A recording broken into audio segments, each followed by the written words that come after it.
দেশে জ্বালানি তেলের কোনো সংকট নেই বলে জানিয়েছেন স্থানীয় সরকার প্রতিমন্ত্রী মীর শাহে আলম। সকালে টাঙ্গাইল শহরের ঐতিহ্যবাহী মাহমুদুল হাসান চাঁদবাজার পরিদর্শনকালে তিনি এসব কথা বলেন। এ সময় তিনি আরও বলেন, ডিজেলের কোনো সংকট নেই, অকটেনের সংকট মোটরসাইকেল চালকদের সৃষ্টি।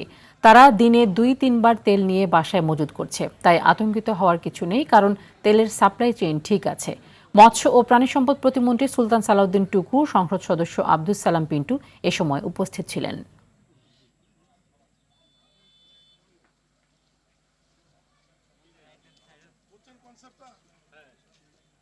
আতঙ্কগ্রস্ত হওয়ার কোনো কারণ নাই। আমাদের তেলের সাপ্লাই চেইন ঠিক আছে, তেলের মজুদ আমাদের ৩ মাস ঠিক আছে।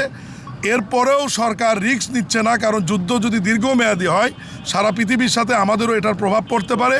এই জন্যে সরকার কিছু কিছু ক্ষেত্রে পরিকল্পনা নিয়েছে।